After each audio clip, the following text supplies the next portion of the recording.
नमस्कार, मी छायाच कुक टाईममध्ये आपलं खूप खूप मनापासून स्वागत. बघता क्षणीच खावीशी वाटणारी महाराष्ट्रीयन स्टाईलने चटकदार लसूण चटणी आज बनवणार आहोत. खायला तर खूप टेस्टी लागते आणि सुकी असल्याकारणाने तुम्ही कुठेही कॅरी करू शकता. शिवाय मी अशी पद्धत दाखवणार आहे ज्यामुळे ही चटणी पुष्कळ दिवस स्टोअर करून ठेवू शकता. तर मंडळी, तुम्हाला जर का ही चटणी आवडली तर व्हिडिओला लाईक करून रेसिपी जास्तीत जास्त शेअर करा आणि चॅनलवर नवीन असाल तर सबस्क्राईब करायला विसरू नका. तर वेळ कशाला घालवायचा, चला तर किचनकडे वळूया. गॅसवर कढई ठेवून कढई गरम झाल्यावर सर्वात आधी आपण टाकणार आहोत शेंगदाणे. प्रथम शेंगदाणे थोडे भाजून घेऊया, कारण बाकीच्या गोष्टींपेक्षा शेंगदाणा भाजायला जरा जास्त वेळ लागतो. आता जे जिन्नस भाजायला कमी वेळ लागतो ते आपण नंतर भाजून घेणार आहोत, परंतु जे जिन्नस भाजायला जास्त वेळ लागतो ते सर्वात आधी टाकायचे.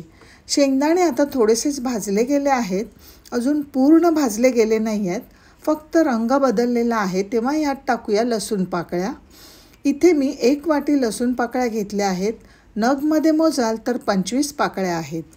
इथे आपण लसूण जास्त लाल करायचा नाही आहे, फक्त त्याचा कच्चेपणा निघून जाईल इतपतच आपल्याला भाजायचा आहे. काही जण कच्चा लसूण देखील वापरतात, परंतु लसूण थोडासा भाजून घेतल्यामुळे चटणीचा टिकाऊपणा वाढतो, शिवाय टेस्टही छान येते. आता ह्यात टाकूया 1 वाटी सुकं खोबरं. खोबरं भाजायला फार वेळ लागत नाही, काही सेकंदच खोबरं भाजल्यानंतर ह्यात टाकूया 1 कप सफेद तीळ. त्यानंतर घालूया अर्धा छोटा चमचा जिरं. थोडंसं जिरं आवर्जून घाला, त्यामुळे टेस्ट खूप छान येते.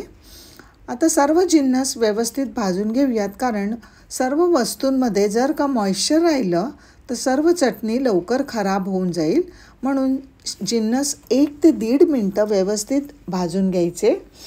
ही चटणी आपण चपाती पराठा बरोबर खाऊ शकतो, किंवा चपातीच्या पिठामध्ये ही चटणी मिक्स करून पीठ मळून मसाला रोटी बनते आणि त्याबरोबर सर्व करा. तर आपले सर्व जिन्नस छान भाजून झाले आहेत. आता यात घालूया 2 चमचे काश्मीरी लाल मिरची पावडर. ही मिरची पावडर अजिबात तिखट नसते, परंतु तुम्हाला जर का तिखट आवडत असेल तर दोन्ही समप्रमाणात, म्हणजेच 1 चमचा तिखट आणि 1 चमचा काश्मीरी पावडर घालू शकता. यातच चवीनुसार मीठ घालायचं, तसंच पाव चमचा हिंगपूड घालायची. मिश्रण छान मिक्स करून घ्यायचं.